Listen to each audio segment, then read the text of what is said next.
Alrighty. What up, guys? How's it going? Marcelo here. This is my Twitch debut stream. I am excited and a little fearful.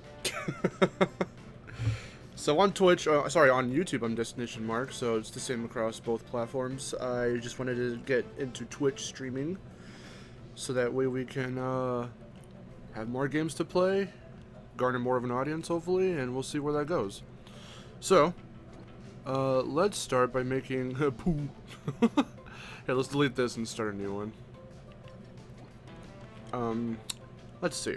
Let's go with, let's make something funny. Let's go with, poo.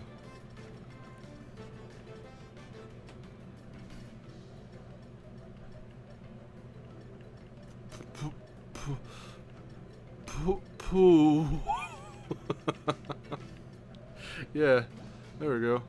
Okay. And with that, let's begin.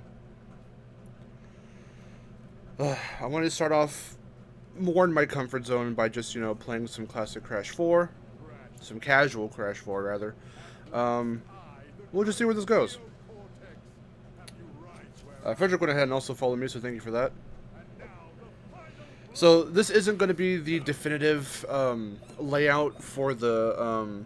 I announced this on YouTube as well.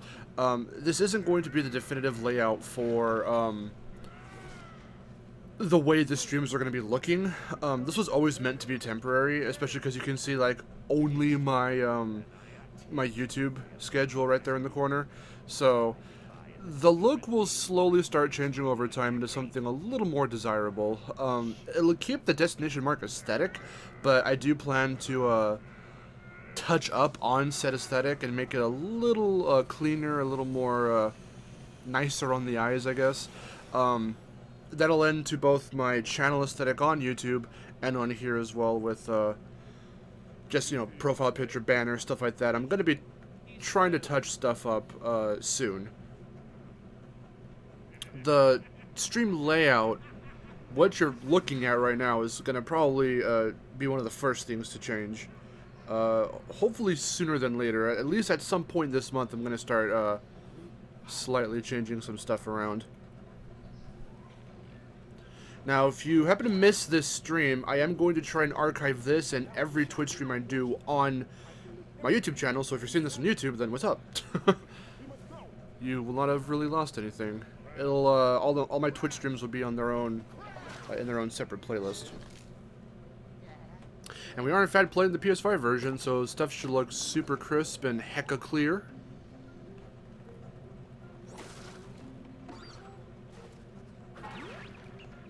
I haven't played this in a while, so I was trying to get some perfect relics and stuff from my other save a couple days ago, so I mean, it's Crash, it's never gonna leave me, how to play the game. But I also played through Insane again not too long ago. And just yesterday, from the time that this stream is taking place, we finished up Twinsanity on YouTube. So just a bunch of different Crash physics and control schemes and stuff. And like I said, this is casual, so we're not going to go for like all the gems. I'll go for whatever gems I feel like going for in this stream, but it's not going to be everything.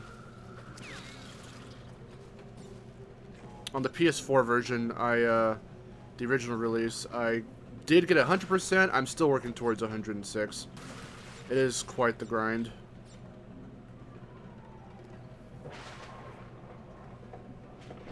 Also, I have new and different alerts for follows than I do for subscribers on YouTube, so hopefully you guys will see those and appreciate them. As of right now, too, I want to get this out of the way. This like I said, this is a very primitive setup, especially for Twitch, because this is my first ever, you know, I'm finally getting to stream on the platform, because I wanted to do it if I didn't mess with any of my stream settings up until now, and if you were able to see some of my older attempted stream settings, then you'll see there was a failed attempt at trying to do a Cuphead stream on the Xbox One. I did want to stream Banjo when I first got it on Rare Replay, and I was hoping at that time, because my setup was just very primitive in general, like I didn't even have this type of layout. I had, I was only able to stream off of the PS4 or 5 console themselves, straight from the consoles. And when I first got my Xbox One, I was under the impression that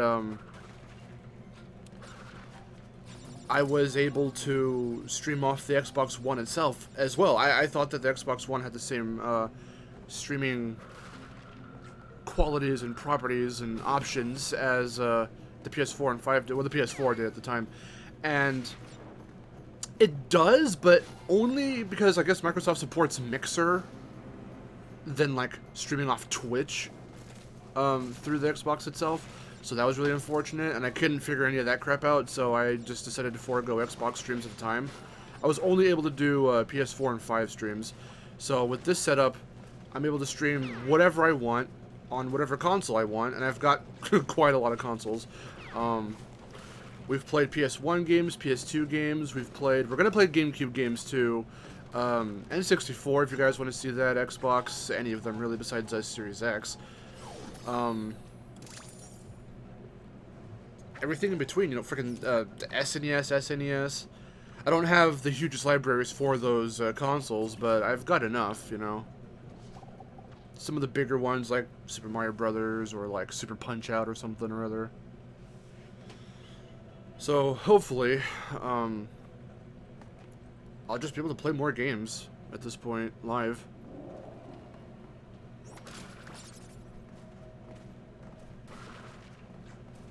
Nope. Frederick, hello. Thanks for the follow earlier, bro. I appreciate it.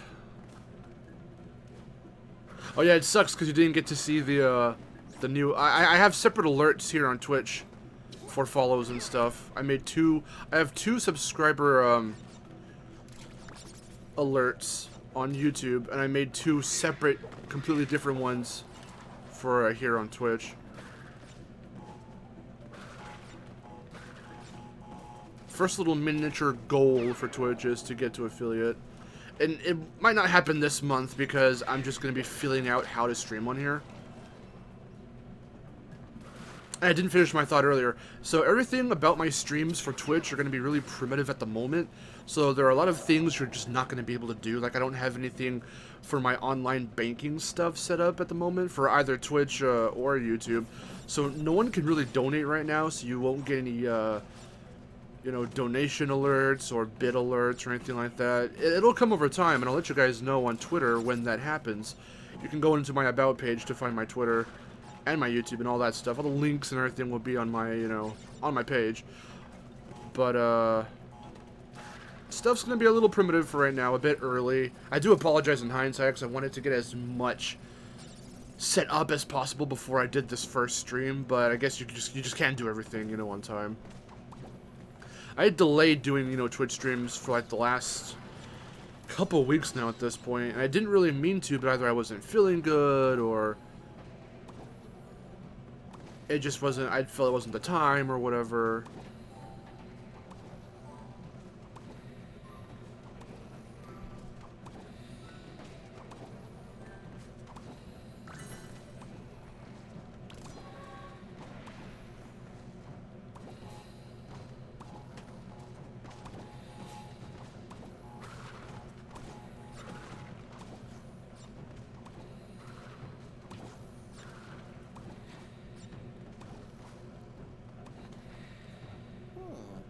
I intended to join earlier to hear the follow jingle, but I got caught up in emulation fuckery. Oh, that sucks. Also, I recommend everyone check the About page too, so that way you can see the stream rules, because on YouTube they would normally be in my description, but there are no descriptions here, so you'll have to check the About page for that. Got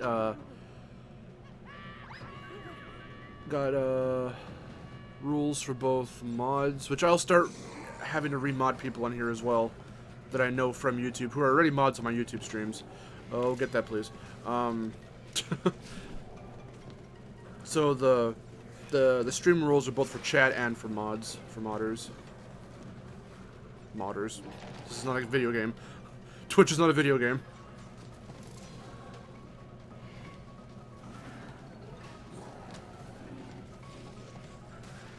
And I'll have to, I mean, you have to excuse me too, because again, up until this point, I really only use Twitch to watch, like, my girlfriend Miharu or other streamers, because everyone and their mom streams on Twitch. Probably moms literally do stream also on Twitch, so, with so many categories and so many other things you can, you know, do on here.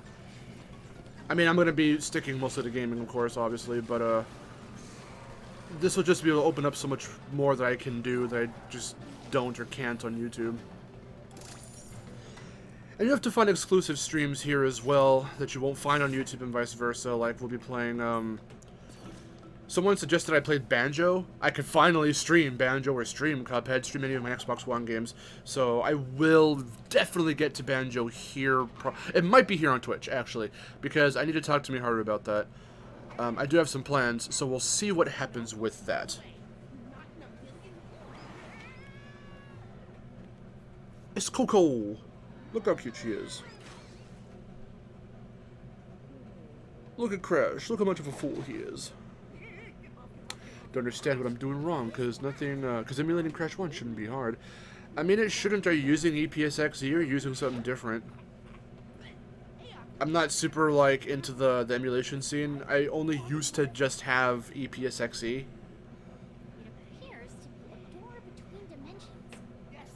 So, I don't know if that's what you're using. Or if you have to get a different ISO or something.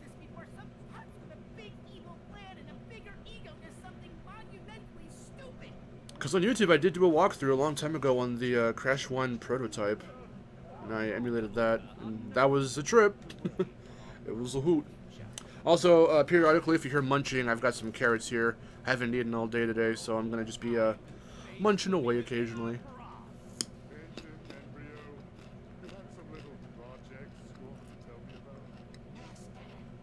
PCSX. Okay, I don't know what that is. The one I was using was EPSXE.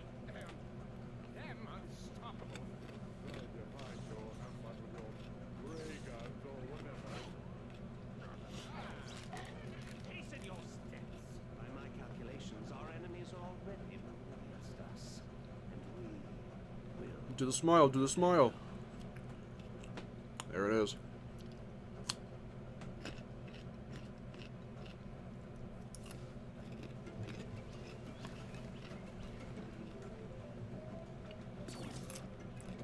Also, it's summer, and where I'm at right now, it's hot as hell, so you can probably hear some buzzing in the background. That's the cooler from the hallway.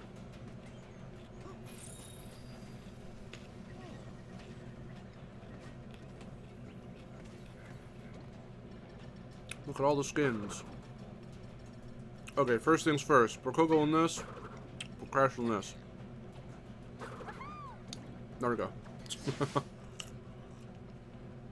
Gamer 360 No Scope Coco is one of the cutest skins in the game. But I also really like Living Fossil and Persona. Oh my god, Persona's so cute on her. I'm gonna try and get that skin. We'll see if we can, because I think you get it in not Off Balance. You get it in Dragon On, I think.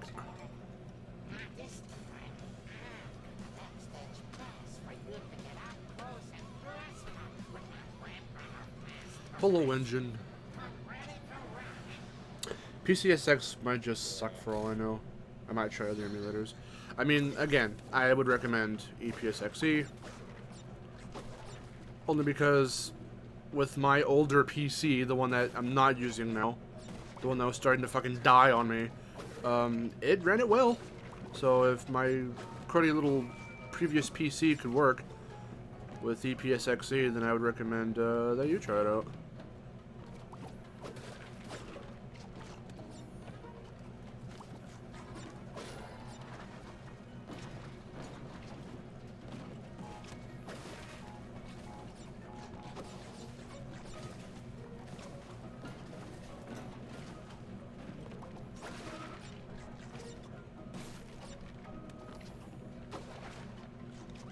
Whoa, that was, blurp. Okay.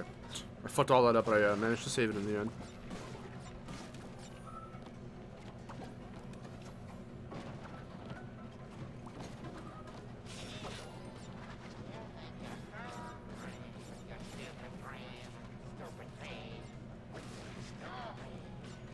Stop it. This is not a Naughty Dog era thing for Engine to say. But I love it anyway.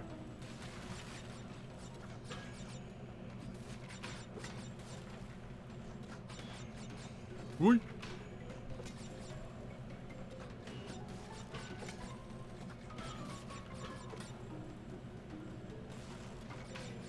I do want to figure out how raids work too, so that way if I'm ever streaming on the same day that Miharu is, or Deo, or anyone else that I know, I can raid them.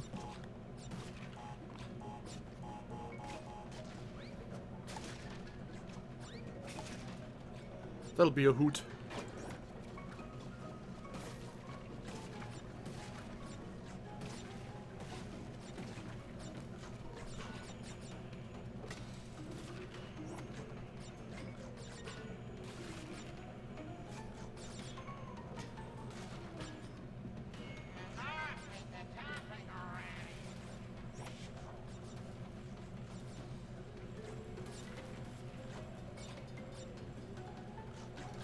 Wee.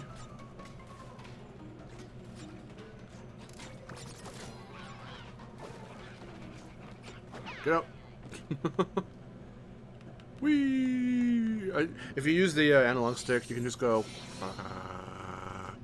I'm just glad I have a decent PC now. I can run stuff like Sonic Generations of Fall Guys with next to no issues. That's pretty cool.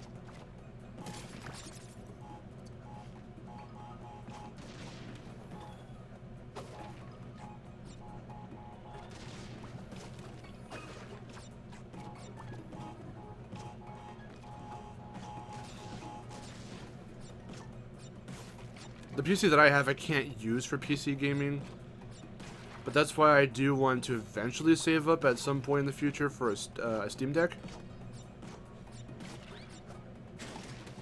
Because my friend Chase from Westside Studios and Vid Games got one, so he brought it over last time we hung out and recorded some stuff. And it was really cool to mess around with. We're going to try and get the Steam Deck working for Vid Games as well, so we can do playthroughs on more Steam games, hopefully. And then if I get a Steam Deck, and it all works out the way I want it to, then we can even do, it'll just lead to even more streams we can do, just a bigger variety, more things in general. It's going to be really good. Make sure I didn't miss anything.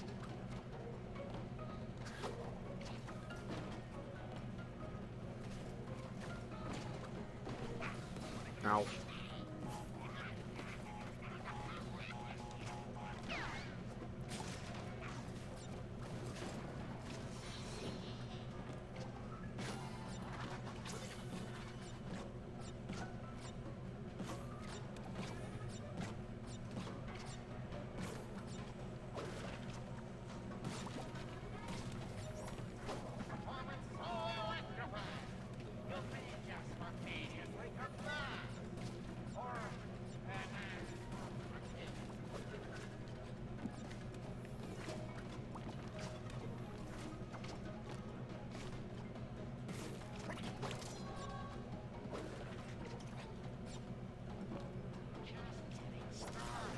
Yeet. I believe that should be everything. Yeah.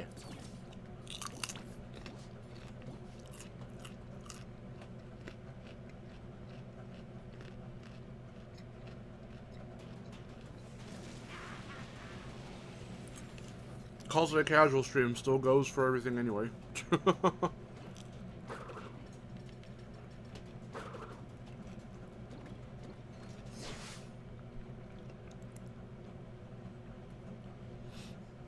$750. What? $750? $750 what? ¿Qué? ¿Qué es? Come on, little Coco, let's go.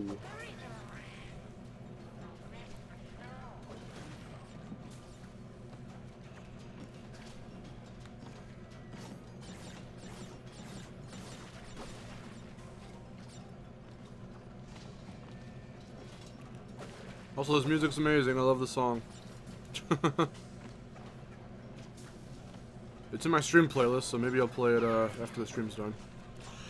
In terms of how far I plan to get in this stream, because again, we're just playing casually, I just want to make sure that, you know, I get a nice little start on Twitch here. I'll just try to get up to the 11th dimension.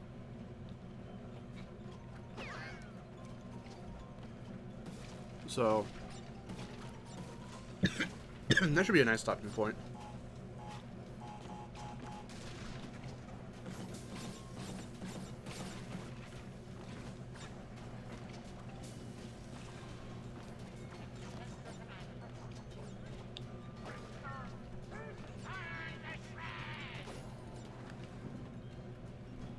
It's time to do Red Gem Path.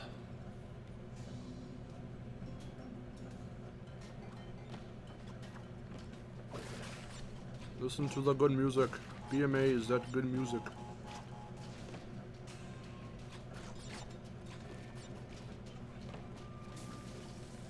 No, thank you.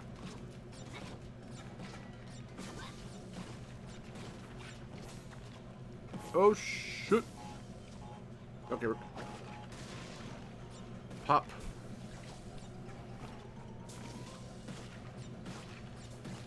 Wee.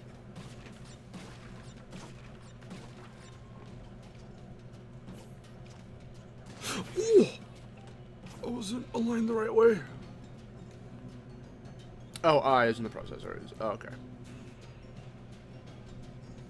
Oh, I didn't even see the I. I read it as 750 is what I have, and I was like, what the hell is 750? I legit didn't see the I. That was my bad.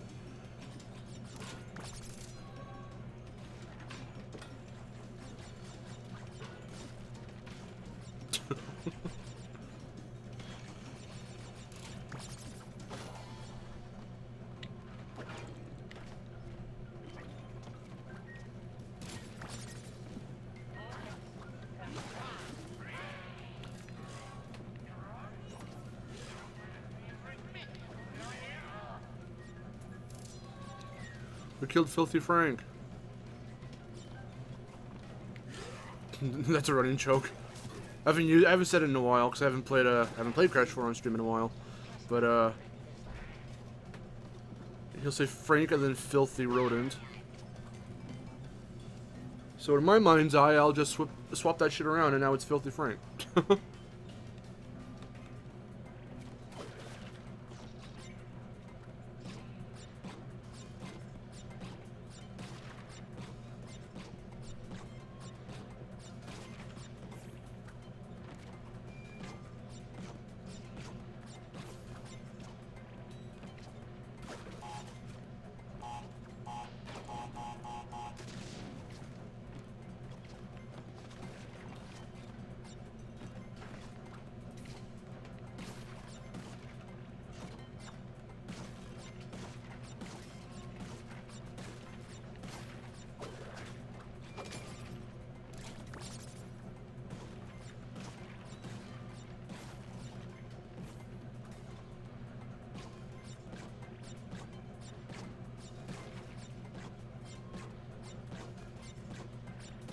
This is the one thing that I will say that Crash 4 did a little better than Insane. And I think it had to do with direct feedback from Insane, was the fact that it's just a lot more fun to be in the air like that, being able to just bounce around and, you know, combo crates, as it were, like just continuously bounce on crates and like not touch the ground. It's a lot more fun to do here than in something a little still more recent, but you know, before it, like Insane, where just the way they tweaked the not the hitboxes, but the jump arcs and stuff, it didn't feel as fluid.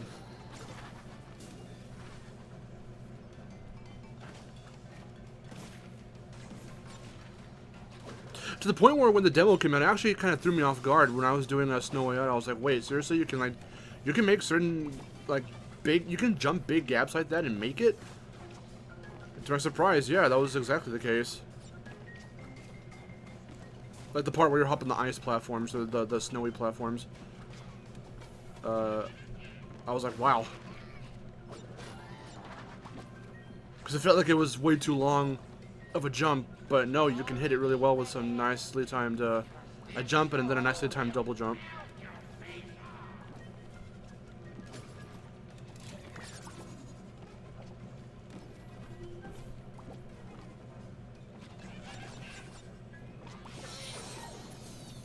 There we go.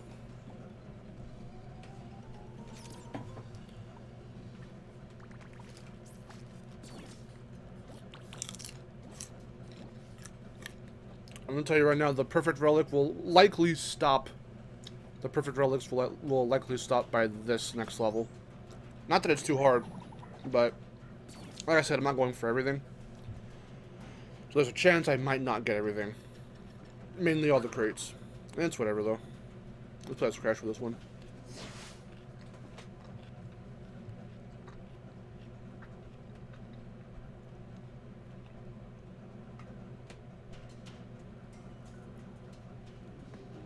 The mechanics of Crash 4 feel better than what they did in Insane. I mean, as a natural progression, because, you know, at that point, the most, you know, modern platformer for Crash we got was Insane.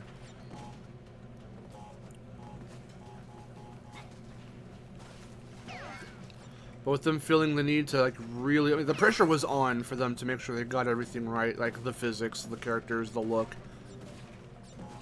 The controls, or the handling, rather, how it feels. Keeping stuff as faithful as possible. Which kind of meant keeping some of its, like... Some of Crash 2 and 3's and even 1's, like, arguable, quote-unquote, flaws, you know, intact. But you'd think, you know, like, you'd think you'd make the planes or, you know... the motorcycle feel a bit better to control, but they really kind of don't. Well, I mean, the plane levels are actually a little easier to get through, a little faster to get through. Which is a big plus that it has going for it, but like the motorcycle levels feel the exact same. For the most part. And I know those controls, so it's not like the biggest deal for me, but like, one thing that I think botched in terms of vehicles in Crash 3 for Insane was definitely Coco's jet ski. It does not feel as good as it used to. You can't turn as sharply as you could. So you just kind of meander through the water when you have to turn. You can miss crates in the crystals a little easier.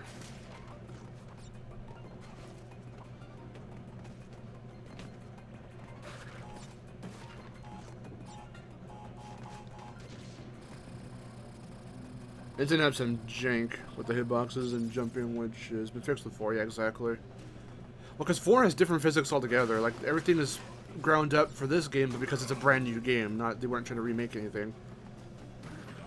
They took some cues and some, like, you know, maybe some assets, or more so, like, you know, sound effects and other things from Insane. But that's about where the similarities end.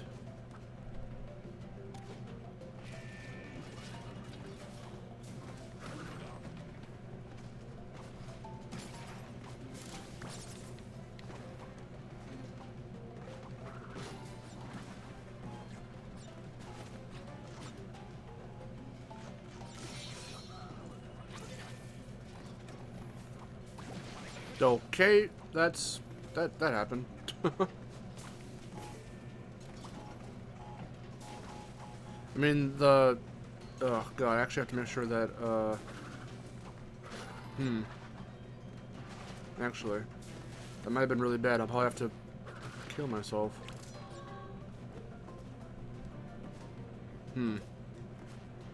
Because that crate's gonna need to, hold up. Can I do some weird trickery? Oh, that was bad. Well, never mind. Dead anyway. Told you. Perfect relics are gonna end here. Okay, hold on. Oh, but I hit the fucking thing and I shouldn't have done that. Ah, crap. Alright, hold on. I still want that crate. And these are gone, so this is going to be really weird. I won't be able to get it. Actually, what am I saying? I can get it. What am I talking about? Hold on. Activate this. It's going to be scary because we won't be able to see, but I'm going to get that crate. Because if it's not filled in by the time I have to detonate the nitro isn't going to hit it. Crap, wait, is it? Okay, I'm gonna have to phase with Lonnie Lowly right here, then go, and then phase again. There we go. Alright, cool. That was scary.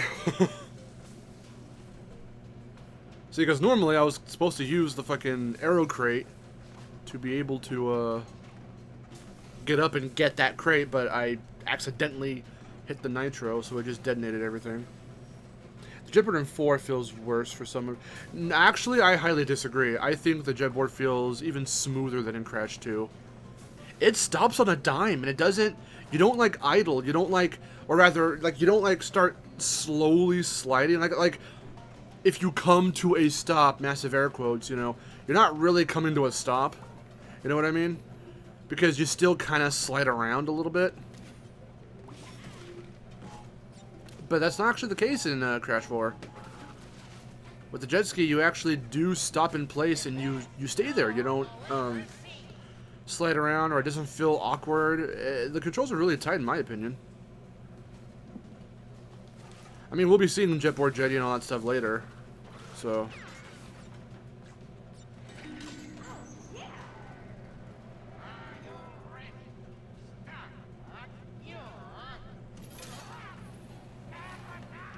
I wish they brought this kind of chase back in another level to have some kind of like weird.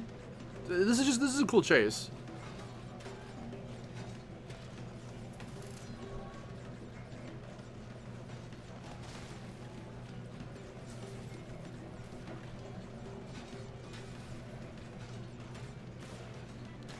God, getting the fucking the relics in this level, this one and Truck Stop are just, oh god, it's so weird. That is the one thing. I have never cared for the time trials in any Crash game ever, even when I was a kid back with the original 2 and 3. So, here in Crash 4, the fact that they were like, yeah, you know what?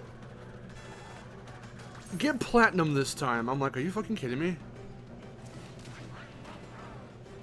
And apparently, you know, it's not the hardest thing to do, but it still kind of is, so I mean, I'm slowly trying to chip away at it. I have a few Platinums on my other save file, but I even accidentally, somehow I even managed to, get a dev time. And of all levels to get it on, one of my least favorite, freaking, Run It By You. I have no idea how that happened. I do not like Run It By You at all. I missed 2 crates somewhere. Whatever.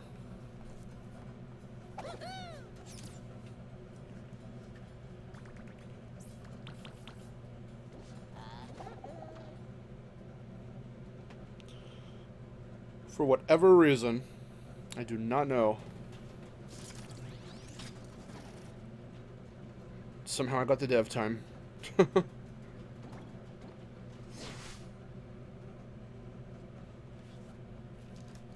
Thank God for these short loading times. Because they're like about as long as freaking Wrath of Cortex is in the PS4 version. Actually, they did do that update, so they're a little faster now, but...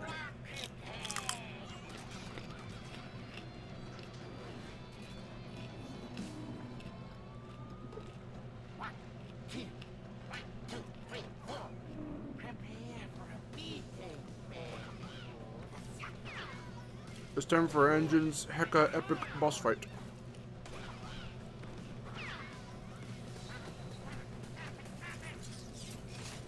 And for the sake of the stream, I'll do it the legitimate way. Because there is a way to exploit this and glitch it out. So you can just skip all his phases and get right to his,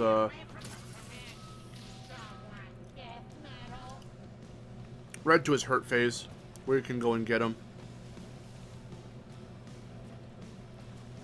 But I haven't done his boss fight legitimately in quite some time, so I'll do it here.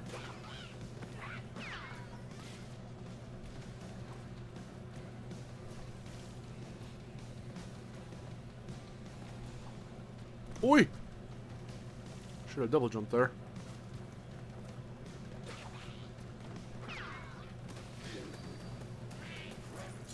And since Jetboard felt better to turn with because it's not that sensitive, if that makes sense. Yeah, because it's doing Crash 2's Jetboard. I mean, hell, I'll even give Run It By You and, no Dilly-Dallying doesn't have it, but, I'll give Run It By You this. Even there for a short, because the segments, the Jetboard segments are relatively short, besides Jetboard Jetty where the Jetboard debuts, you know. It's not... The segments are short. They don't last an entire level, you know, or whatever. And, well, not that Crash 2's did either in hindsight, but, you know, I think that Crash 4 handled it very well. And Crash 4 isn't even about, you know,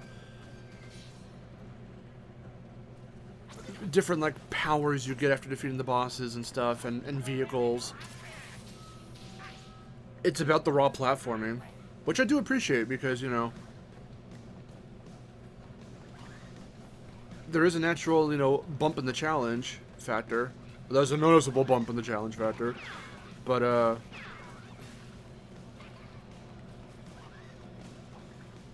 I find it just really easy to appreciate.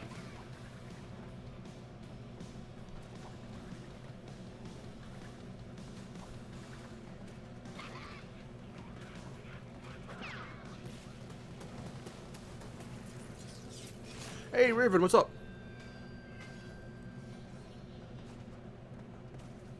Welcome to the stream. Kaboom. That is engine done. There was still some, like, really weird... In some of those, levels from Crash 2, like, I forget which one it is, there's a Jetboard segment, and you're supposed to go first and, spin away some plants, because if you don't, they're gonna get you if you try to navigate through, you know, past them with the Jetboard. And they also have the balls to stick in. I think the yellow gem is there, so I think plant food might be that level. I can't remember if plant food is the... Well, it says plant, so yeah, I'm going to assume it's the, it's that Jetboard level. But, I don't know. They dare stick one of those timers, so you have to go and do it fast enough. And it's just like, ugh.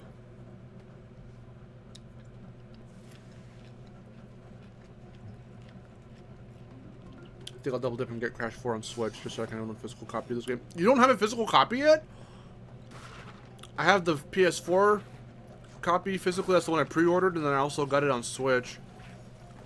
Got it digitally here on PS5 because there is no physical PS5 copy of Crash 4, which sucks. There should be. I have a feeling that if Wumpa League does come out, whenever it does, if it's an add-on to Crash 4, because I don't know if it's going to be its own separate game you have to buy or whatever, or if it's going to be some sort of a weird add-on to Crash 4. If it ends up going the add-on route, I would say at that point you should, you know, they should get, or make a physical PS5 version that just has Wumpa League attached to it.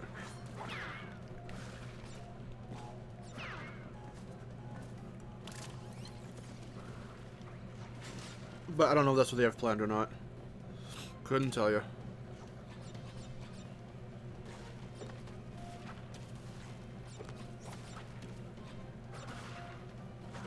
I love this sliding. This, well, I guess it is the rail grinding music here. I love how just piratey it sounds, and it's just so, like, adventure. And that's Crash to me. A lot of people talked, not garbage, but, you know, a little with some ill will towards the soundtrack of this game, and that baffles me because it's like, dude, this game's soundtrack is so fucking good. It may not at times, it might not sound like the typical Crash soundtrack because this game does dare to go a little more atmospheric and a little more, you know, just a little more varied with its soundtrack, and it's not like we've not heard that in other Crash soundtracks before. May I remind you, the Crash 3 soundtrack was all about what kind of genre it could do, what kind of, you know, culture it can take from, because you're time traveling and going to different eras and different, just places, countries, whatever, you know. So it's cool to have some Egyptian music, some Arabian music, you know, stuff like that, futuristic music. But here, it feels a lot more. It gives the series its props by, you know, referencing a bunch of different other tracks from other games, and that's always cool. But just the way it sounds in general, more like acoustic guitars and, like, you know, just really nice sounding.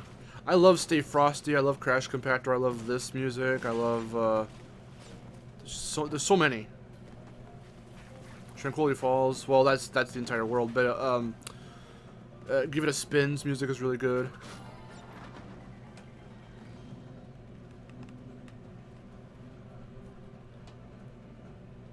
They held me hostage with those digital costumes. Also the demo.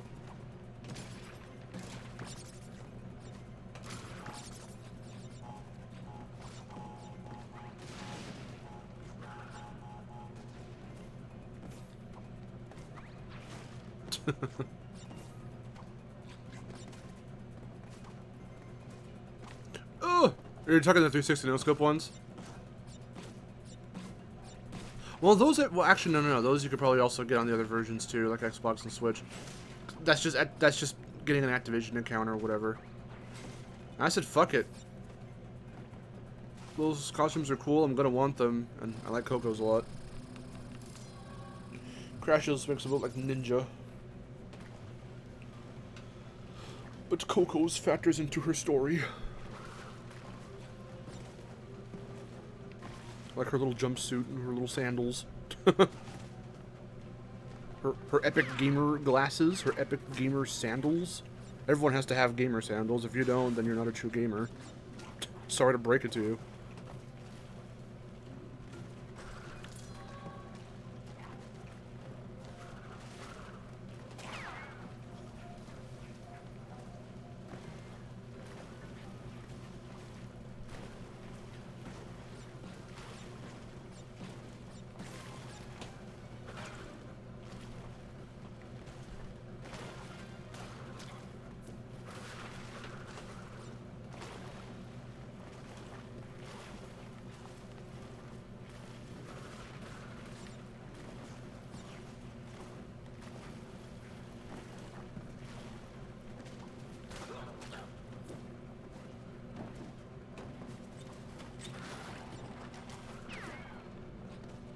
Always gotta be careful with that guy, because sometimes he can detonate the TNT.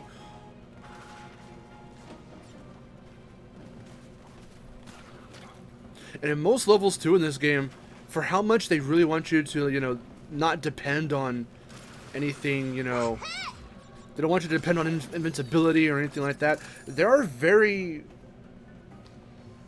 sparse or whatever scarce levels, to where you can even become invincible with Aku Aku. Sometimes you'll get only at a max 2 Aku Akus, you know, in most levels. Sometimes you'll get 3. You can never hold them, you know. Aku Aku won't stay with you throughout different, you know, levels or whatever.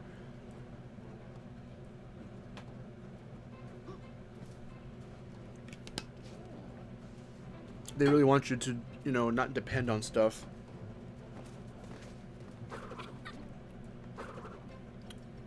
We got Pirate Crash. We need to get Pirate Coco. Melancholy, what up? Phantom Zero King. Oh, the totally tubular ones. Okay, okay. Totally tubular, dude. There's a shot that I really like from this scene here. It's coming up in a minute. That one. That one is so good. Look at that. Look at the fucking detail on that. So the detail on that. Hang on, guys, I'm coming. I fucking, oh my god. I was like, yeah, look at these ships and stuff, and one time I shared that on Twitter, I was like, yeah, you know, everything is, this shot is so cool. And then some guys I know on fucking, on Twitter, like Jamo Art and all of them, they were like, yeah, this scene's really cool with a lot of detail, and then they'll just show fucking Tana's ass. It's really funny. God damn it, guys.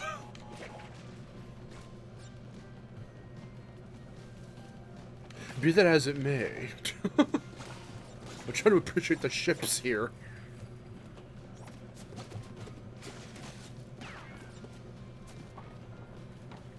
Tona, wee. They made her a lot better to control with that PS5 update as well. She does kind of slide around a little bit. If you move around with her a little too quickly, you'll notice that she is still doing her running animation, but sliding around to be able to, you know, move her where you want to move her to. But she was a little clunkier when the game first came out, so it's really cool that they did listen to a lot of criticisms that the fans had in terms of character handling and just other things like that, performance, you know, stuff. And they tried to fix as much as they could. And I think they succeeded.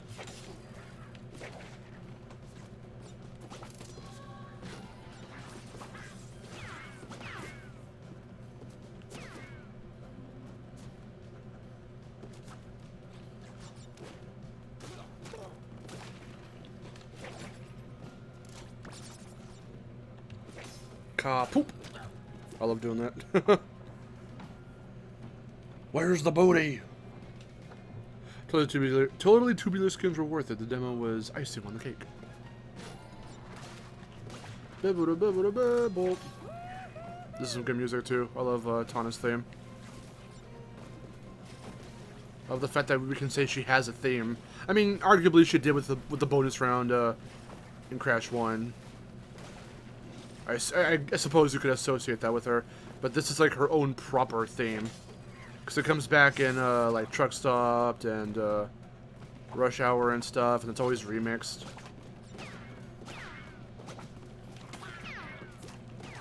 Oh jeez. I was a little unsure about that. He was already in I'm coming after you mode, so I didn't know if I was going to hit him or he was going to hit me. Because sometimes it's like just either or. I think his hitbox is like mainly in like his claws, so I don't really know if touching a specific part of him is what kills you or hurts you when he's coming after you and he's charging.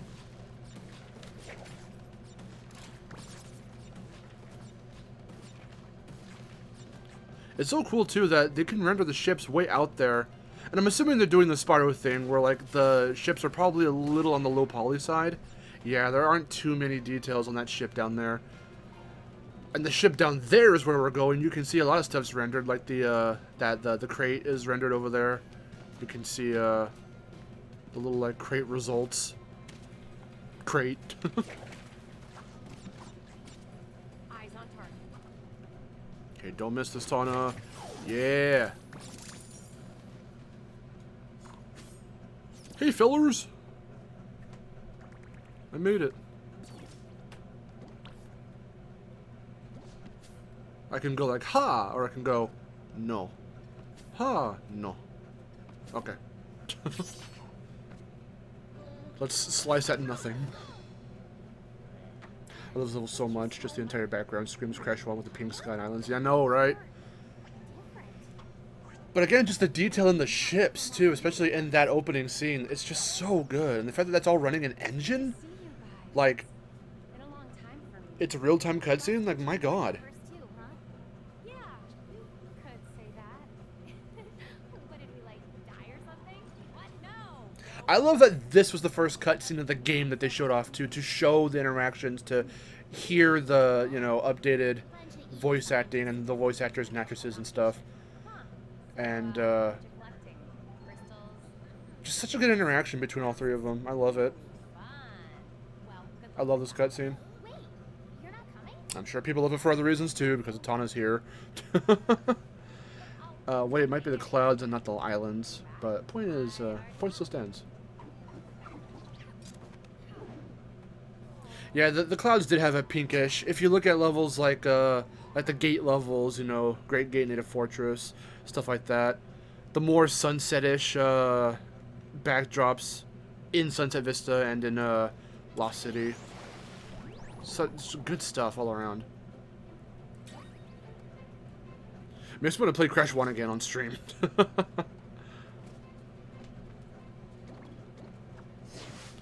Alright, here we go. Jetboard Jetty.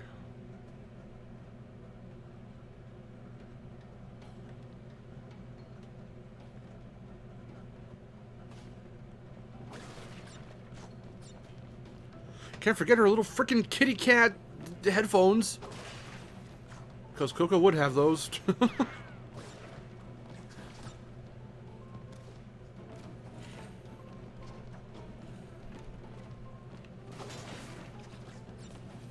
My Coco gushing knows no bounds.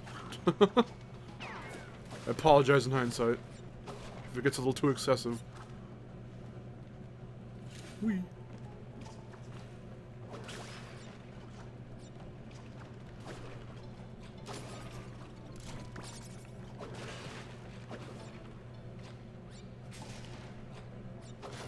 Let's see, I do have the green gem, so I can do the path here. Okay, so yeah, let's talk about the jetboard now that we're here.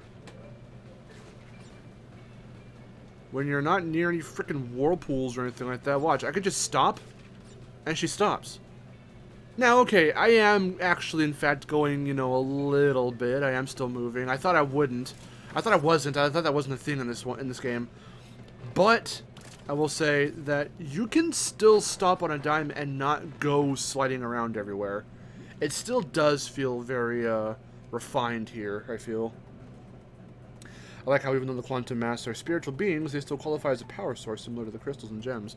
And yeah, that is really cool. This is more of a story-driven Crash game, which you don't get very many.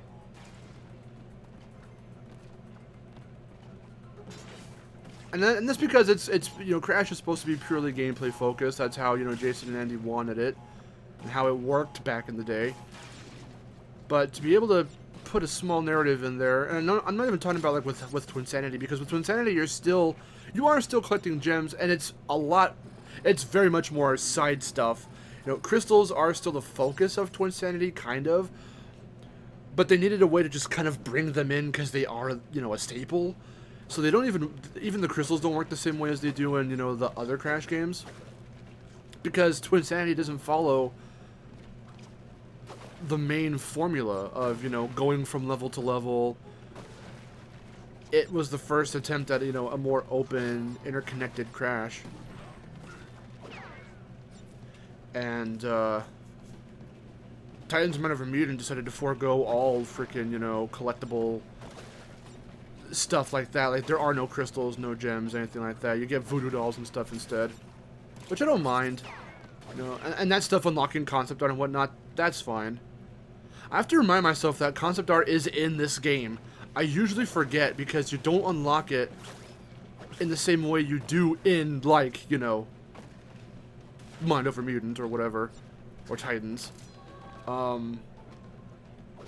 In fact, because, you know, crystals aren't a thing in this game, but gems do come back, and that's a direct throwback to Crash 1. Crash 1 didn't have crystals because they weren't invented yet, but they have gems. But instead of, because I'm always trying to justify, like, okay, why is it that, you know, Crash 4 is so hard? Because when you're trying to 106% the game, that's where it's at its absolute fucking, you know, most difficult. And I feel that's because all of the values, all of the everything here, all of this stuff, or in fact, all of...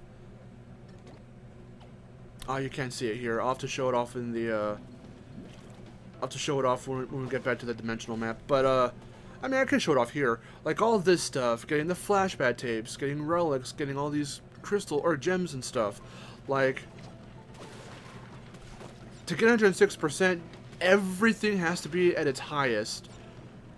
You know, gold gems, or relics don't really do anything now. You gotta go for platinum. And some of it gets a little too ridiculous because all of the collectibles go towards everything besides dev time relics. Everything else goes towards completion. Nothing is a bonus. So how come, like, the flashback... I mean, okay, the flashback tapes unlock some really cool skins. That's awesome. How come the flashback tapes have to be for completion? Why couldn't the flashback tapes just give you those skins? The flashback tapes could completely be bonus stuff. But they're not. You have to do them for 106%. Why couldn't getting all the perfect relics in, like, a singular world? So, like, say, for example, because we have all these, right? We have these, and then we have, do we have a boss fight later? We have a boss fight with Luis here. It's like a mini-boss. But these are, like, the only levels here, right? I mean, you also get the Tana one. So, like, when we go back and get the Tana level, and we do all this stuff, right? I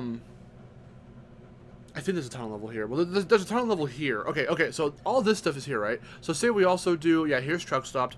So, say you get the perfect relic here, get it here, get it here, get it here. If you get all of the platinum... Or, sorry, all of the perfect relics in any given world, instead of going towards completion for percentage, why not make the perfect relics go toward the concept art or something? Why not have it to where you can unlock the concept art? Or how about...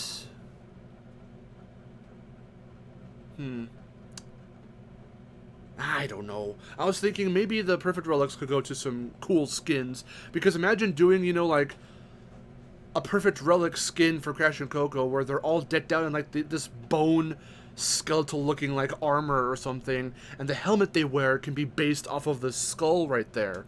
That would look fucking dope.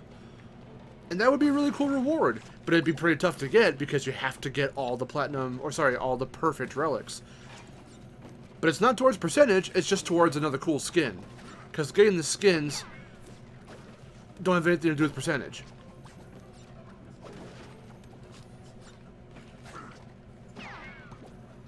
But even then, I mean, if you think about it, technically the skins, the skins indirectly still kind of are tied towards percentage, because you get them by getting... You earn skins by getting gems, and the gems obviously are towards percentage. So technically I suppose you could say that the gems, or sorry, the skins also, quote-unquote, go towards the percentage, but they really don't. Like, the skins themselves don't add to the percentage. The skins alone don't add to it. But you can group the skins with the gems, technically, because the gems do go towards percentage, and the gems are what you need to get the skins. The point being, though, that you could have, you know, awarded some really cool, unique, rare skins to some of these challenges, and not put these challenges, like the Perfect Relic, towards percentage, because everything goes towards percentage. And I think that's where it can feel a little bullshit. Because they weren't thinking like that. They were thinking like, you know, the way Crash 3 does it, the way Crash 2, or even Wrath of Cortex does it. This is undesirable. Shit. Okay. They are still coming. They are still coming. Whoa! That was pretty sick. I'm missing a crate. I hope to God it's a fucking nitro. It is not, because I think when I was talking, I accidentally spun The arrow crate. God damn it. I think that's what it was.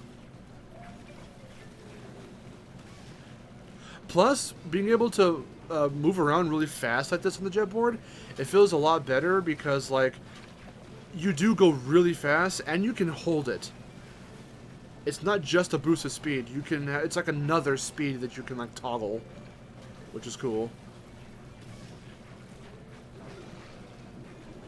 And you don't go spinning out of control or speeding out of control or anything, because it still feels really good to do. It still feels good to run around or to speed around. There we go. Please be a nitro. It is not a nitro. Yay! Look, you can tell it's an authentic Crash stream because we even got the your one box off bullshit.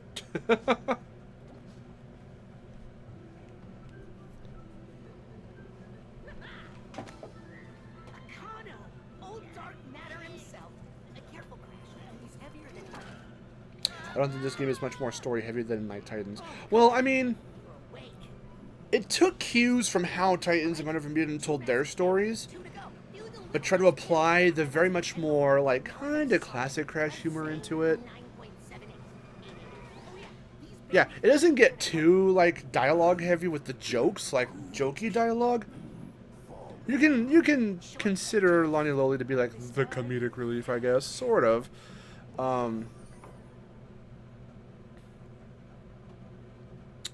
But I mean, it's whatever. I feel there. I mean, there is a narrative though, and it hasn't really been done. And it hasn't been done to this degree, to like a Titans or Mind Over Mutant degree, with the classic Crash formula before. So that's what makes it feel different in that regard. You know what I mean?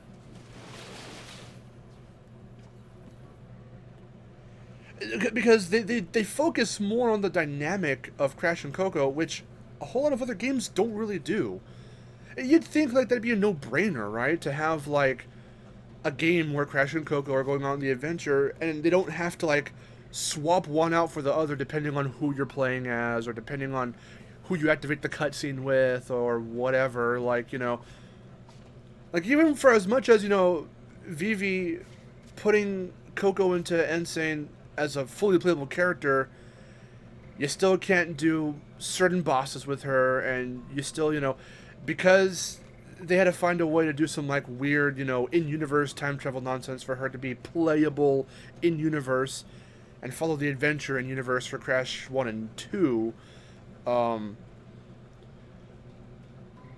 That means from a video game perspective, you know, us playing Insane, that like it still doesn't feel like Crash and Coco are going on the journey together. I mean, Crash 3 tried to give us that because Aku references Crash and Coco numerous times. Tiny references Crash and Coco. I think even Cortex does reference Crash and Coco both. Aku talks to the both of them in the opening cutscene when he takes them to the Time Twister. So little bits kind of give it, you know. But this game, throughout the entire narrative and the entire, you know, everything, Crash and Coco are always there. They have their brotherly, sisterly moments, and it's cute. It's cool to see because we haven't seen it to that degree. It's kind of there in Titans and Mind Over Mutant. Well, mainly in Mind Over Mutant because she's not, you know, kidnapped in that one. But,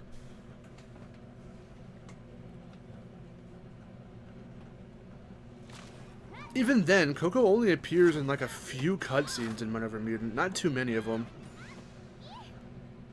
And when she does, a lot of the time, you know, she's not with Crash, and even when she is, it's only for like a little tiny bit. So I mean, this is the one game where it's consistent throughout the whole adventure. Anything past 100% completion are just for people who want to challenge themselves even further because you get just about nothing for 106. I mean, that's what I'm saying. They wanted to push everything. And I wouldn't exactly say that the bonus is, you know, the 106% cutscene is exactly worth it. Because, sure, it alludes that maybe Toys for Bob or whoever will make a quote-unquote Crash 5 or something, or, you know. When we're not talking Wumpa League, I'm going to say it right now, I do hope for Crash the same thing I hope for Ratchet, which both of them seem to be the case. that because there is a little bit of a, a sequel hook. I wouldn't call it a cliffhanger because, the, Rift Apart does end. There is no real cliffhanger. But there's a sequel hook, which is different. It gives you a hint without blatantly saying there will be. Because, a cliffhanger straight up means, there's going to be something else coming. Something else definitively confirmed is planned. Look no further than, say for example in other media like the Marvel post-credit scenes. It's a cliffhanger. It's meant to be, a tease, a straight up tease. But a sequel hook, I feel, a sequel hook can end in a cliffhanger or whatever. You can argue that they're one and the same. I see them as slightly different things depending on the context. Like with Rift Apart, it's a sequel hook. It's not a straight up tease, but at the end when, they're gonna, go and travel through the dimensions and stuff, he also says to Rivet, well, let's make a pit stop along the way. I think you know where we're going. Like, they're going to go and see, they're going to go find the other Lombaxes finally. And that doesn't mean that, a Rift Apart sequel is definitively happening. That's what I'm saying. I hope it does, because that little sequel hook does, does tease the possibility without saying, hey guys, that's our next project for Ratchet. It's coming out real soon. Like, they haven't said anything on Ratchet since Rift Apart came out. For It's About Time, with the 106% ending, first off, it's something that anyone with a brain could fucking, predict.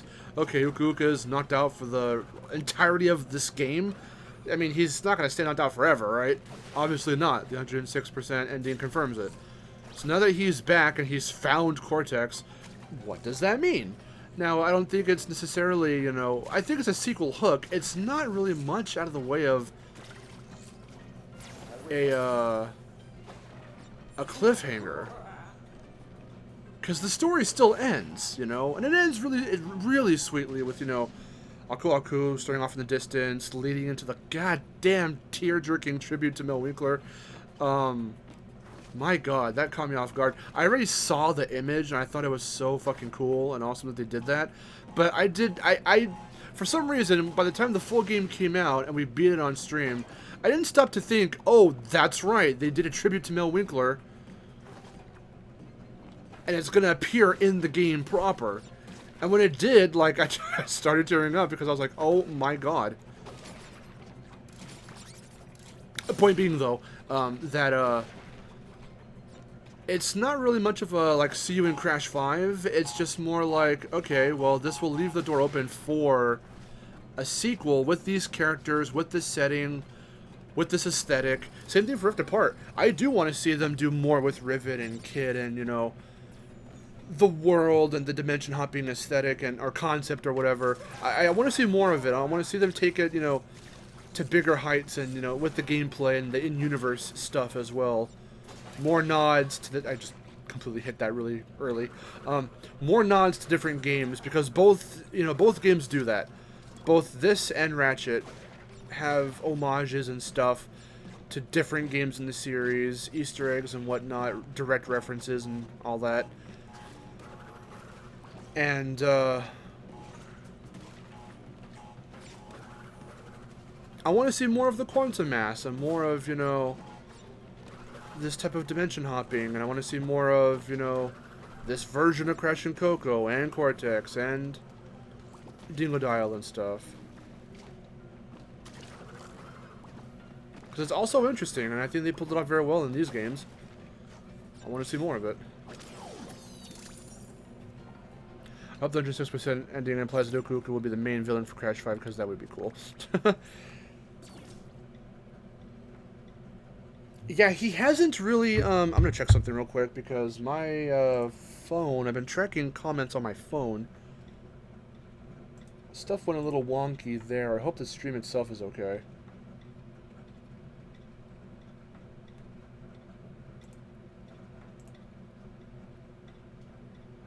Okay, I just needed to check. My bad. My phone acted up a little bit. Sorry, I was hoping that the stream didn't fuck itself. Nah, we're good. Um, yeah, Uka Uka himself hasn't really been the main bad guy. We've had a couple boss fights against him and only him, but he's never been the main, like, they say in Crash 3 he was. Even that, Voice Legend told us a long time ago, talked to me about it, talked to us, like G-Man Rocks and all them about it. He was like, yeah, that kind of creates a plot hole, though, because at no point, obviously they didn't think of Uka Uka by the time, before Crash 3, but when Crash 3, they were doing concepts for that, they kind of retconned some stuff with Cortex specifically. Like, Cortex wanted gems for whatever reason. Really, he didn't even really want gems. He never went after gems in Crash 1. But Crash 2, he and Engine are like, we can use these and to power up our bigger, souped up Cortex Vortex to take over the world. By Crash 3, Uka Uka goes, yeah, that was all my doing. I told you how to do all that stuff, and you failed me. And it's like, wait, what? So they tried to make Uka Uka, the big imposing force that was pulling the strings behind the whole trilogy, but that just led to a bunch of plot holes, and it made no sense, and a bunch of retcons that just made no sense. So to be able to just, play it a bit more straight and have Uka Uka be, the ultimate bad guy for a game, and have him be the final boss fight, to where, like, you can do some more team-ups with Cortex, you can do whatever else, maybe even Entropy has to help somehow. That'd be kind of cool. See what happened to the trophies after the fight here in this game. That would be really interesting. Because, again, Uka Uka does have his own quantum shit. Uka Uka does have his own quantum abilities he's starting to unlock. It takes him, a whole lot of power to be able to use said abilities, but maybe, he'll start taking the time to learn how to control that stuff and how to channel it. Something even Aku Aku can't do. I need to not jump. I need to do this.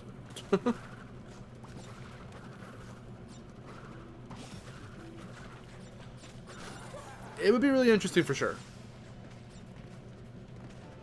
In fact, you've just inspired me now, Frederick, and I will credit you to make a video about that. Maybe I'll do that. We'll see. Oh, shit. Because it's a very interesting concept, It won't be a very long video. It'll just be a speculation video. But I feel that'd be kind of cool. Also, no, like I said, this is a casual playthrough, or a casual stream. I am not going to go for the blue gem here. It's already too late anyway. Such a random level to pay an homage to Crash 2's blue gem. Like, why this level? Of all the levels you could have picked to do an homage and do it to where you can't break the crates to get the blue gem, why this level?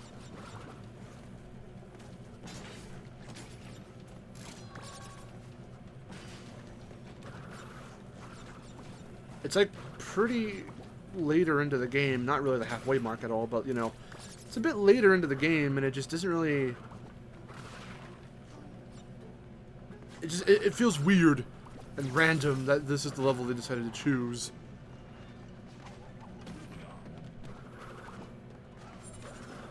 For the blue gem.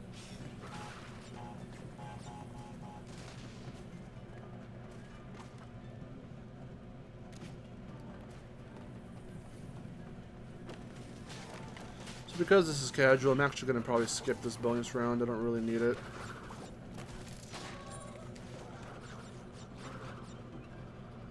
Pop.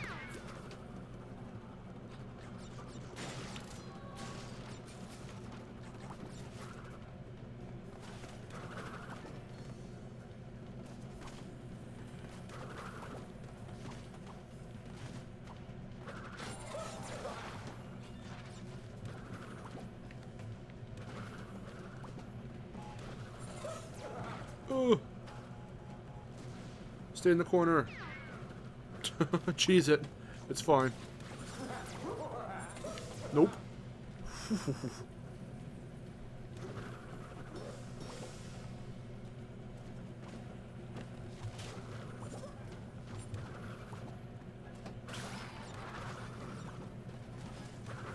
Oh.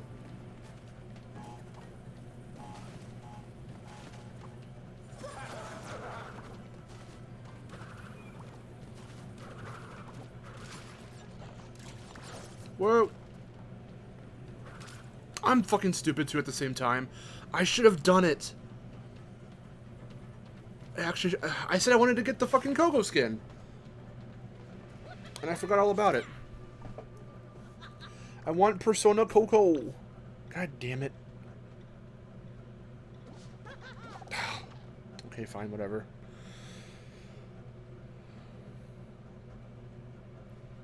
I'm not doing it again. God damn it, I'm stupid. I forgot that this was the level where you get freaking Persona Coco.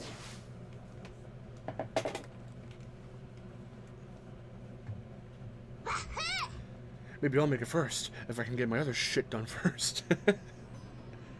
Just the way it ends feels satisfactory. I feel like Crash 4 acts as an ending to the series if there truly were never more games. If there truly never were to be more games. Have you seen the Crash in Cart? Yes, I have. It does look really cool. I entered the giveaway, but I didn't win it. I forgot who won it. Some dude won it. I entered the giveaway for that statue. Because I still have my personal Facebook page. And I followed all the rules and stuff there. Okay, I slid into him, but whatever.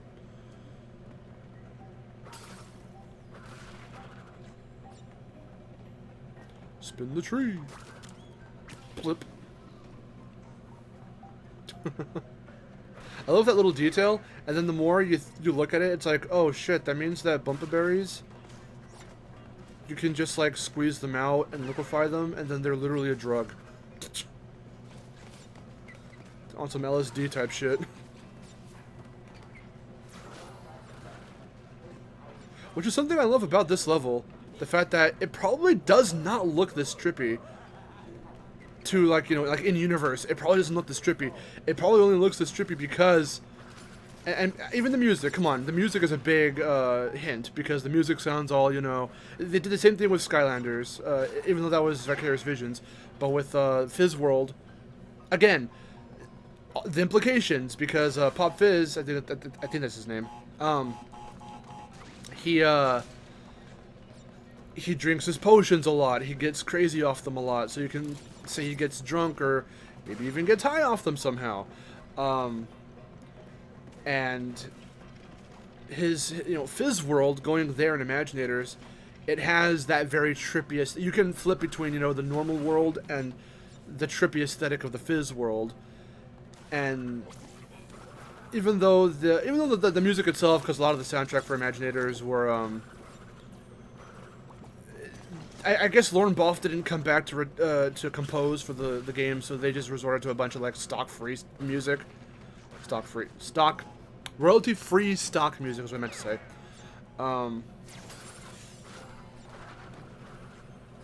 But what they chose were, you know, some really trippy, you know, 70s type of, you know, music or whatever for when you're in the Fizz World. It's all meant to sound trippy and sound very, like, hallucinogenic and all that. Same thing here. Christopher Bob and Vivi love their fucking weird, trippy aesthetics and all that. So I'm willing to bet that this area in Tranquility Falls doesn't even look like this. It's just because there's a Bumpaberry tree that you can hit. And, it just makes you high. Essentially. Aaron's here! Yay! Bianca Pog! Hello. Glad you could make it. Oh, shit.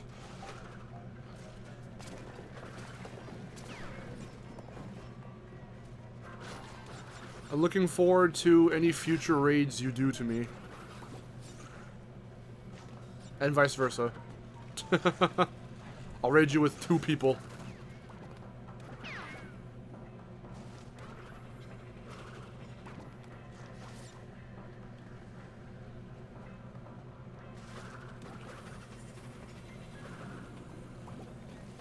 Oh!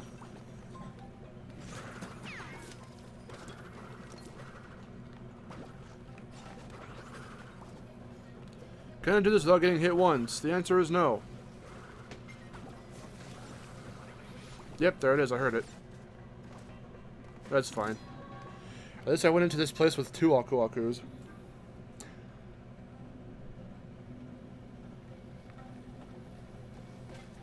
Yeah, I used for the statue though. I used my I went on Instagram and did the stuff they wanted you to do there to try and get as many like entries and I fucked all this up and stuff. I'm not doing this the right way that I usually do it. I did it on Instagram. I did it on Facebook. I did it on, of course, on Twitter.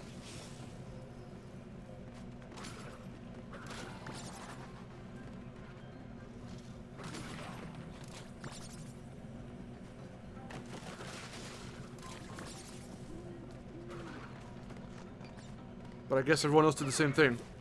Or it was random. I wonder if it wasn't who had the most entries. Because the more entries you put in, like, the more you were, the better chances you had to be the one who was picked.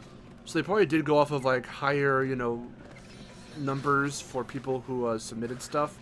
At their entries and all that. But, from there, it was probably very random.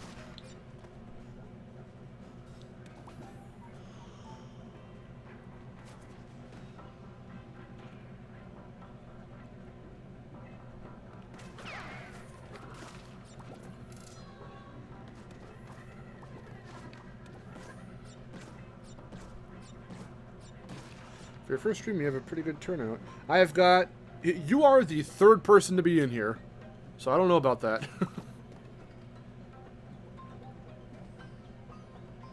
Oh, the follow went through, but hold up, I didn't hear the thing. Why did I not hear the alert? Did the alert go off? Oh, that's some strangeness right there. How come the alert didn't go off? Oh, for both of you guys. For even Melancholy, too. Well, that is so weird. I didn't hear... Did you guys... Aaron, did any of you guys hear the alerts go off? You saw it, but did you hear it? See, I didn't hear it. Frederick earlier followed while I was setting the stream up. The stream wasn't even set up, and I heard it. But for you guys, I didn't hear anything. That really sucks. Okay, then for some weird reason, I didn't hear it. That's odd. Here, if you guys hear like a boom, boom, I'm gonna be testing the audio. Yeah, no. If I can still hear from that, okay, then Streamlabs must be doing some bullfuckery. Whatever. Anyway, thank you guys for following. So I would have addressed it a lot sooner if I frickin' heard it. Ah, shit.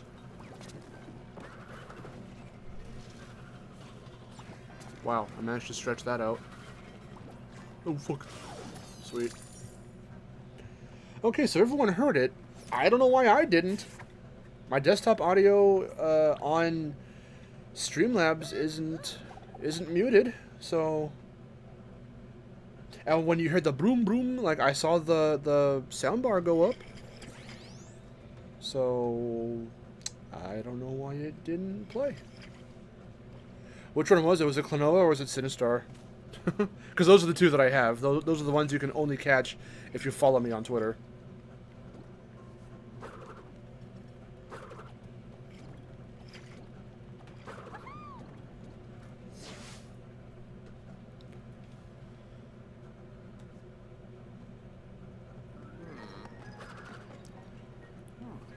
I would like the Crash Cart statue, but it was Klonoa. Alright, that's cool.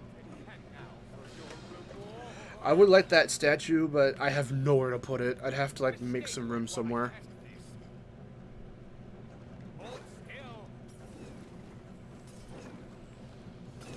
I wish you could move fast enough in this game to get gelatinous fiddlesticks. You'll see what I mean in a minute. Need to know if this is lethal.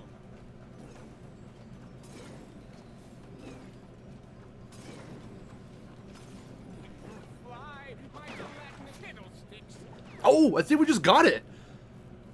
Enjoy your I think I did do it fast enough. Did he say gelatinous fiddlesticks? Like, did I cut him off? Ooze your way to why? I think that was the first time I've ever done that. I've always tried to get him to say gelatinous fiddlesticks, because that just sounds really funny. I just realized that this pattern on the floor looks like an eye. Actually, I just noticed that that pattern looks like Crash's tribal tattoos from Titans. I mean, not exactly, but enough.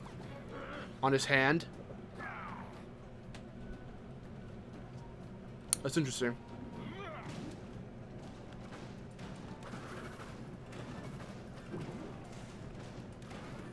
Brio, get a new fucking boss fight.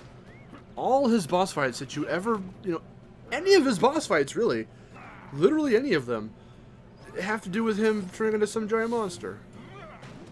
The only one, arguably, is Maneuver Mutant. He turns into a monster in a cutscene, but in the boss fight, he's just fucking around in the background and you can barely see him.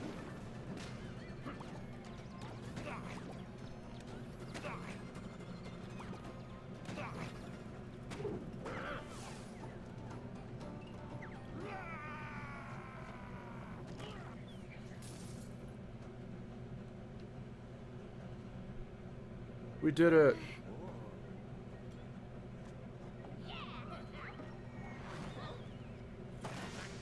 Yeah, I did. I got it. Cool. I wanted to send a star.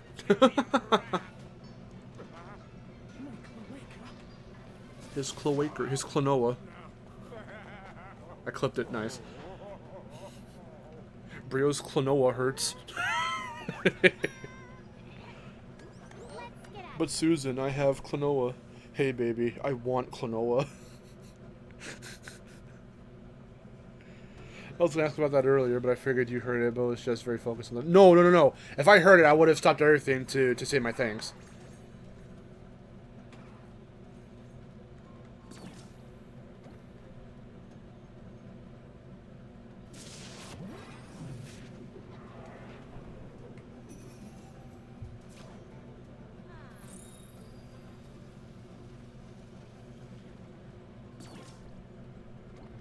Classic Crash.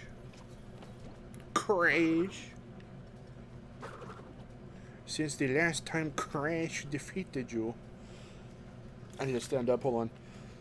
Oh, my legs. Oh. Oh, gotta stretch. I'm freaking hungry. I'm only chomping on carrots right now. I need something more.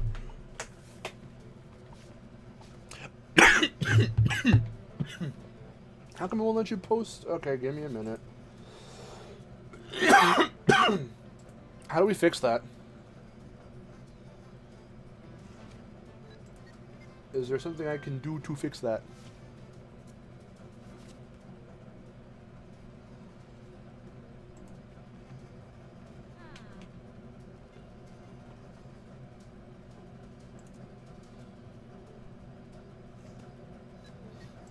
Let me see.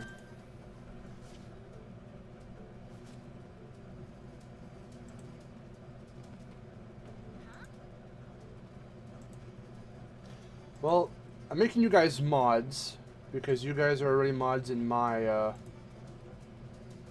yeah, y'all are all mods in my thing, so,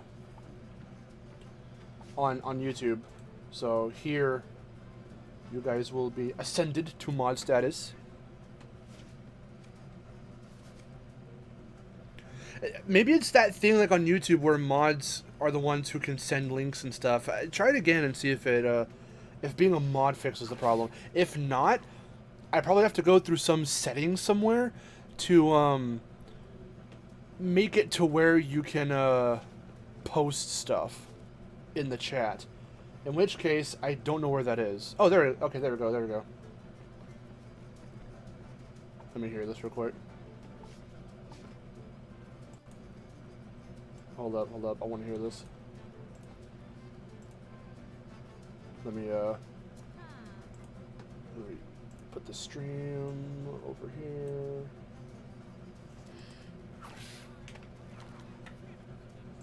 I got it.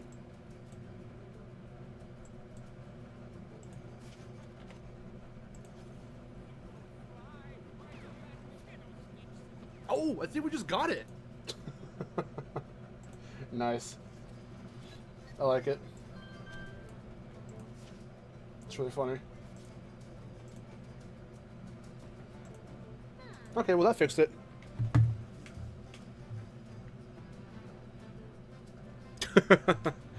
Okay, so you guys are mods.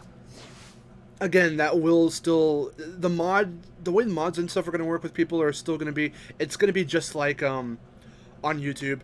I don't want people to ask to be mods or anything like that. I will appoint people I already know from YouTube to be mods. So my YouTuber mods will become my YouTube mods will become my Twitch mods whenever they show up in my streams. And if anyone new shows up and is like, "Hey, what's up?" and they stick around and they're super duper cool, and I feel they're worthy. I know it sounds a little biased or a little weird. That's not what it's meant to be. But if I feel like they can be a mod, I will make them a mod.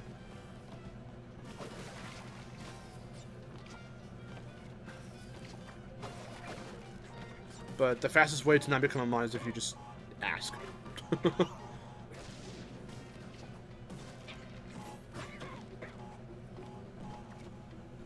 Oh wait, what am I doing?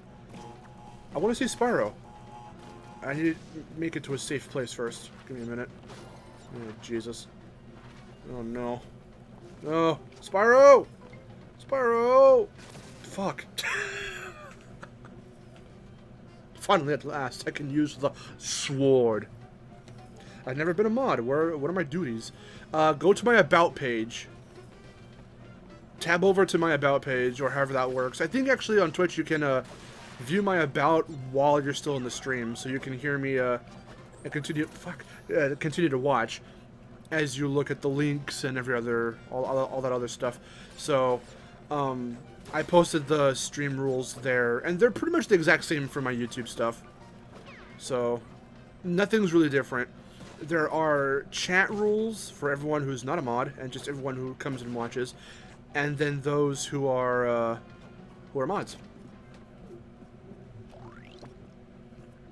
Should've got the tape. Did I skip the tape? Oh, no, that's right. The tape was there, but then I was trying to go back so I could see Spyro, and then I fucking died. It's fine. Again, it's whatever. I can't believe I missed Spyro. I wasn't even paying attention. I was, like, just trying to get through the level. Ban everyone you see. No. That's literally a rule in my thing. For mods. Don't abuse your power.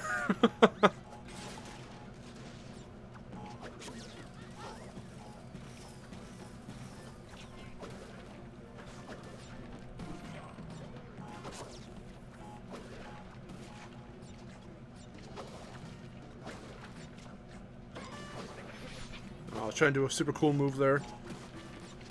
I play fast, one, because I already know how Crash works as a fucking video game, but also, I do like to see how fast I can go without it being a speedrun, because if that's how I have to play it for time trials, then, because I have to do it eventually, so, you know, whatever. Might as well learn how to play the game fast, but not it be a speedrun.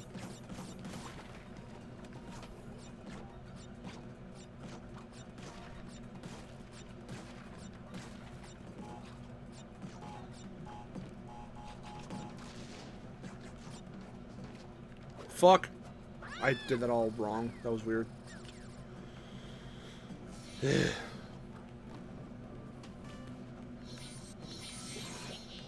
Wee.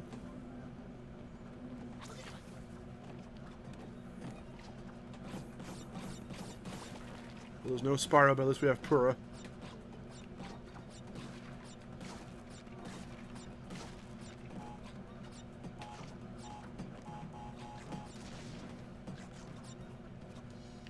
I did it again. Oh, God. I'm trying to land on those. I should be landing on the bouncing crates. I don't know what I'm doing. I'm tired. Blame it on being tired.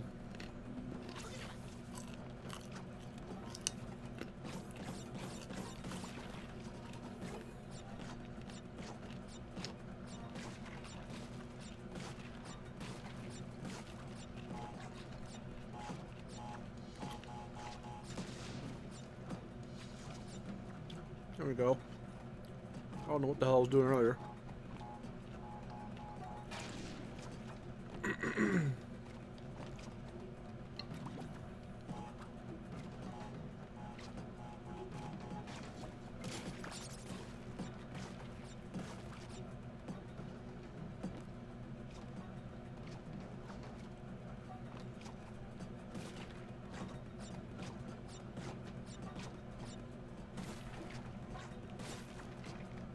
Oh.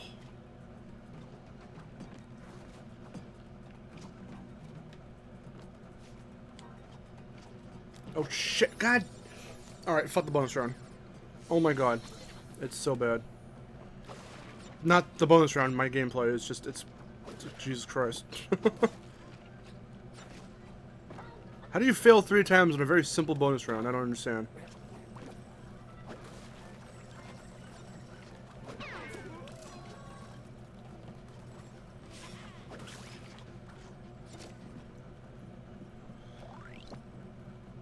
So we are coming to the end. I didn't want this to be a super long stream. But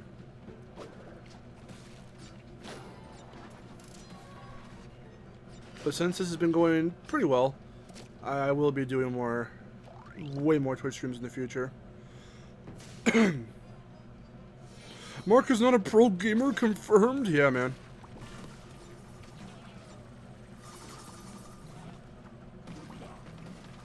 Sometimes you gotta admit you're a fucking fraud. Fake Crash fan. Fake fan.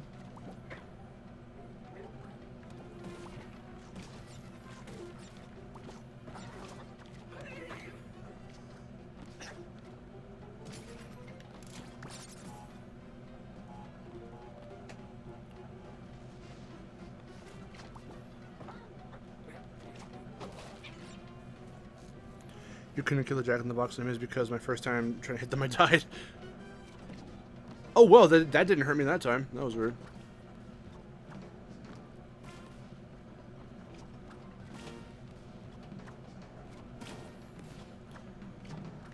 Yeah, I found that out by just testing it out. I was like, can you kill them? And I tried it, I'm like, oh, you can.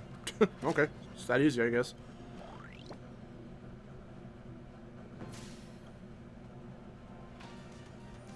The thing I want to do with Twitch streams is become an affiliate. Hopefully that will help with money and stuff, and just, you know, I'll let you guys know when I am accepting donations and all that. It's not anytime soon, or at least right now anyway.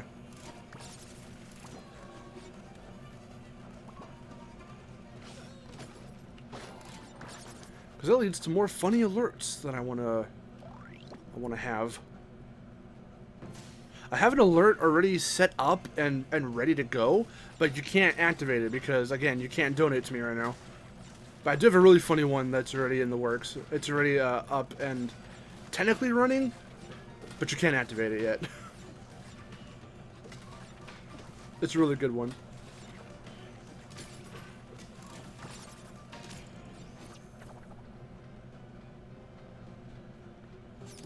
Like I was saying, though, yeah, we're not going to go for too much longer. I'm going to try and I'm going to finish up Run It By You. And then that'll be it. For this stream. Maybe I'll do Snowy Out, we'll see. If you guys want it.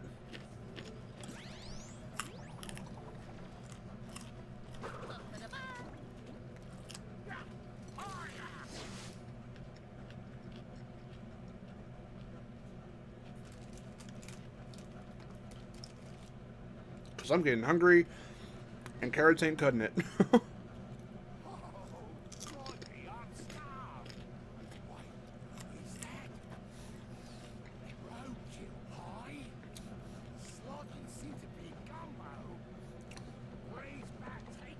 Tacos.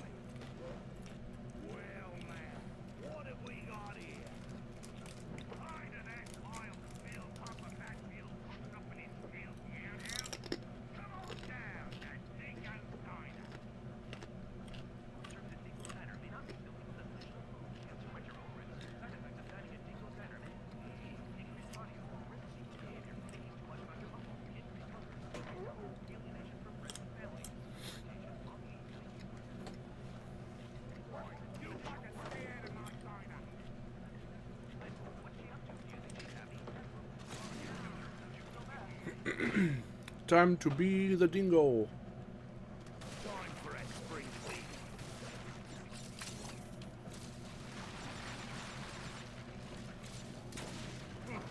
Jump on the kid. I was recently trying to get the relic for this level on my other save, and the game was just not having it, and then I later was not having it. And I was like, my god, I kept dying on the same spot. I'll show you guys where it is when we get there.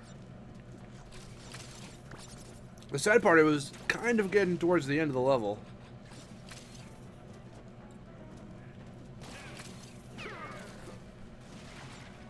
Which is pretty damn unfortunate. Oh, he said the thing. Jingo, you can't say that word. Think of the children.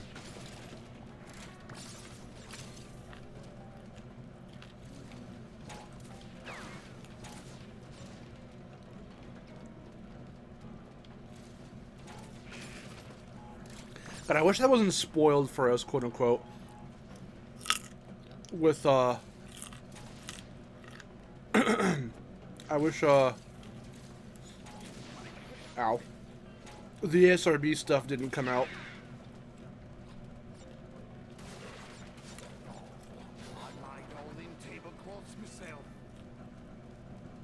So that way everyone could have been really surprised, legitimately. People that never, you know, people that aren't like us who follow and report on that stuff, were still surprised, but we all could have been if that ESRB stuff didn't come out saying why the game was rated an E10. For mild cursing and who was doing the cursing. Mild swearing.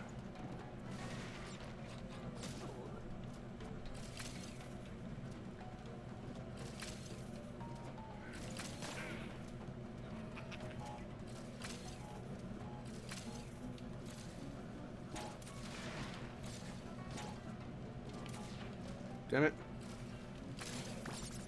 Oh, trick shot.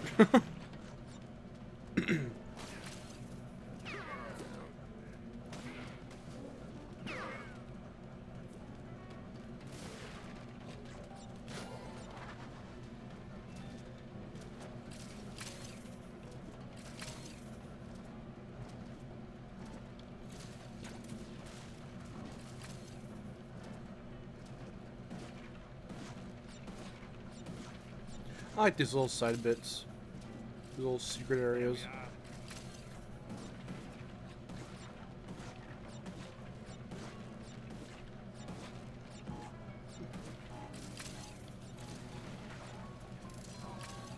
Oh!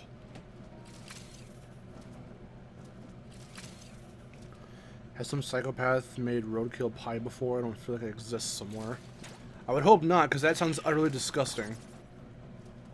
That means you have to scrape an animal off the road and then somehow cook it and bake it into a pie. That's disgusting.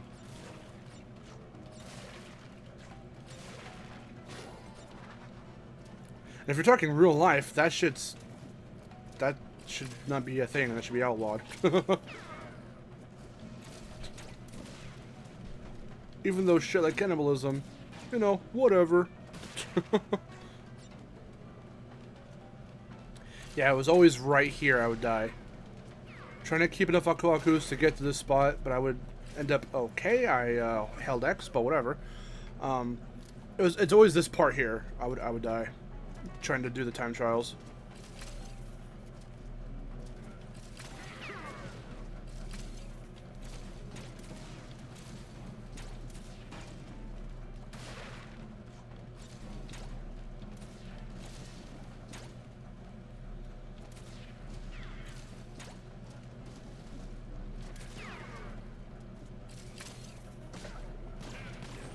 Those guys are way too fucking fast. Oh, I hate that. One, I asked that. That also seems unhealthy. Yeah, exactly, because it's got... The animal probably had a bunch of diseases before it died. But also a bunch of gross, unclean tires ran over it.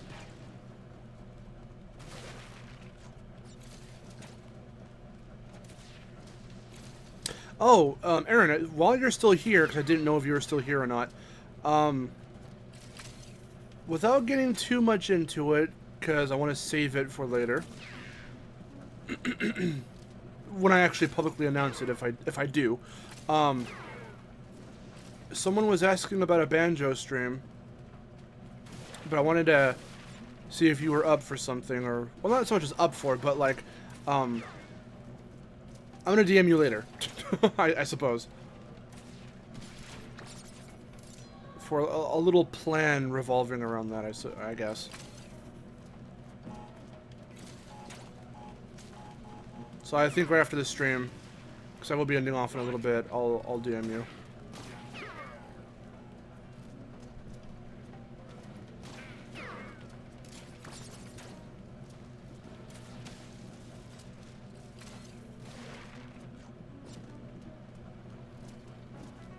Ooh!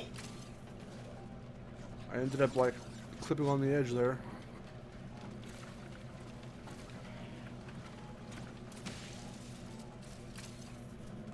This game was the first to introduce TNT barrels.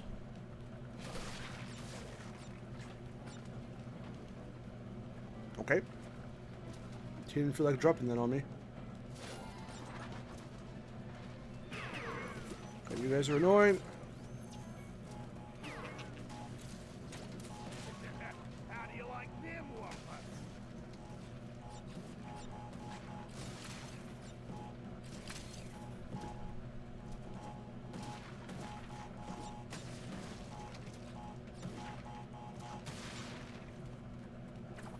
Wow, 3 crates. That's fine.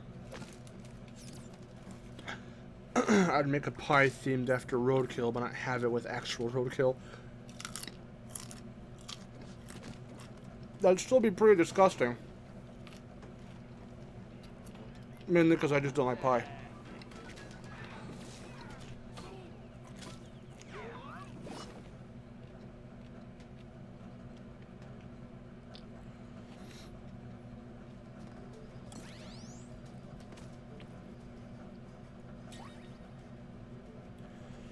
Now we've got the dingo dial levels unlocked.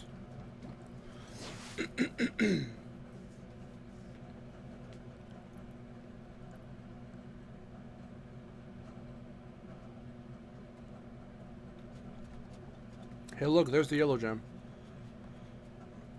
I love they just blatantly show it to you. You can still see it, it's right there.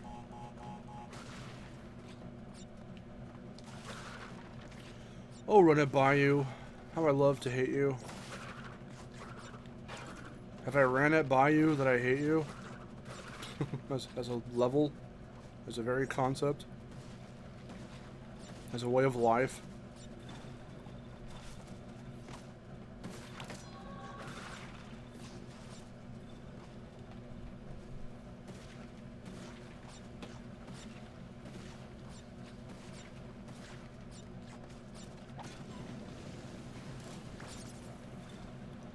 I'm fucking the gem here. The all crates gem. Mainly because of this bit here. It is always hard to time these crates. Who knows, maybe I'll do it. Oh, I guess I did it. Cool. Okay. Usually that never goes well. Oh, fuck it. Let's see if we can get the all crates gem here then. If not, again, it's whatever. I don't really care. But,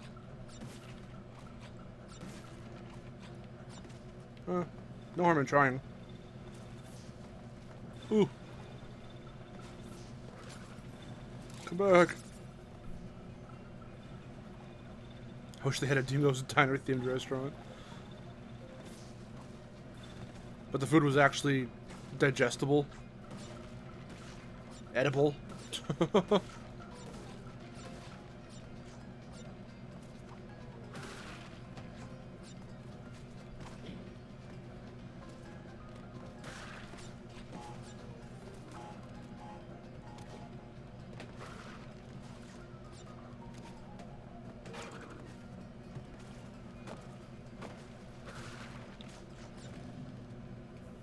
Fuck running by you, all my homies hate running by you.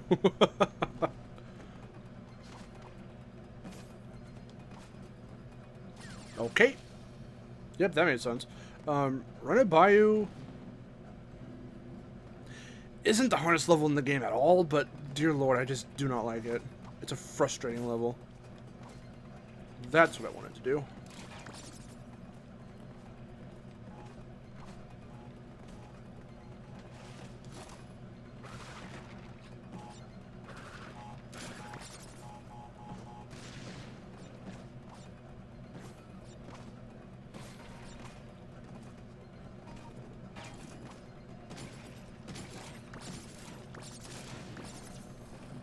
Yay! Don't touch me, I'm sterile.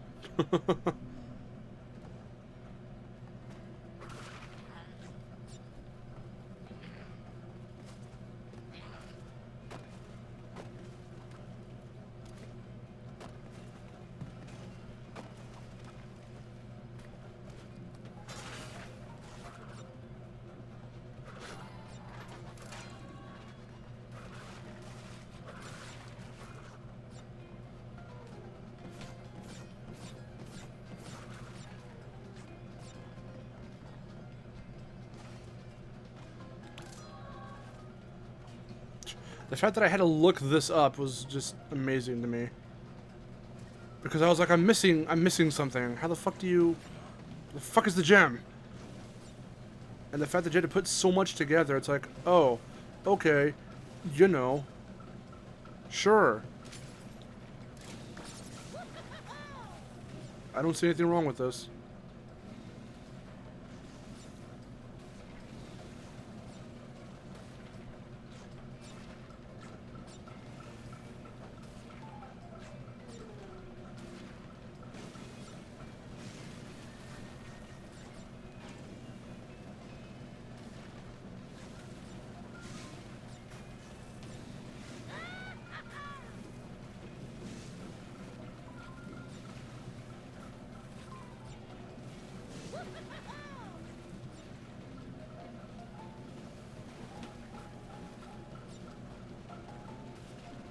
That should be everything.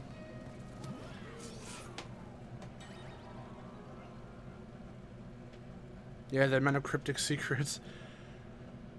Well, I mean, it also has a little bit of fuckery as well. Like, we're going to see there's a glitch that never got patched out that can happen at the very end of this Armadillo segment. There's the fact that you have to be perfect with those crates going down that little slanted river bit coming up soon. It sucks. This level sucks.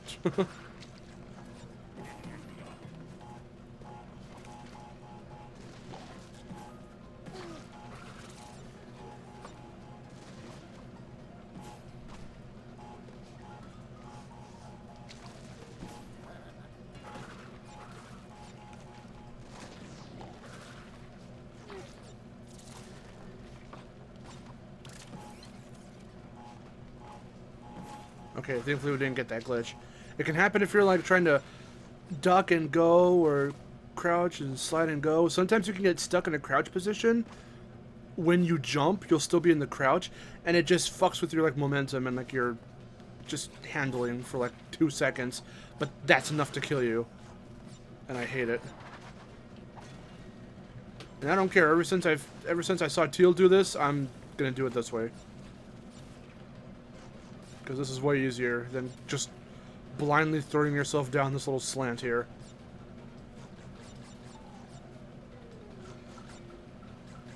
And no dilly-dallying, it's worse, because there are like 5 crates as opposed to like 3 or how many ever were there.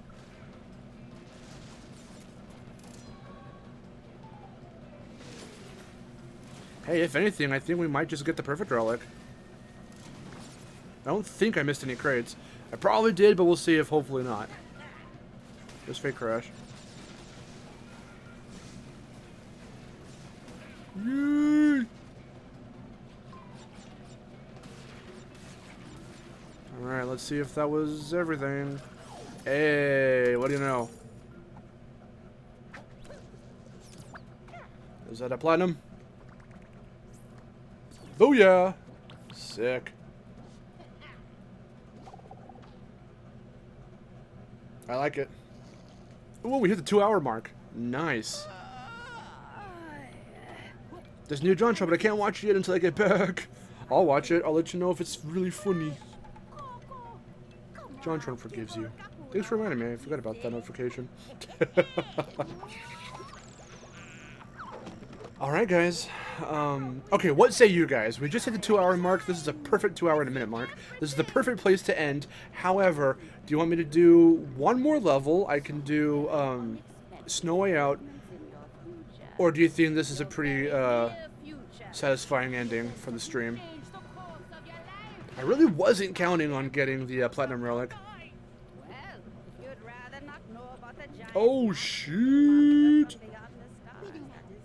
Is that me getting the Platinum Relic?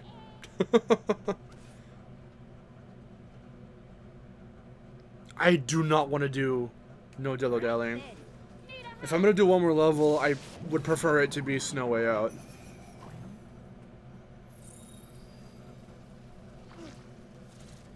I don't want to do no dillo-dallying.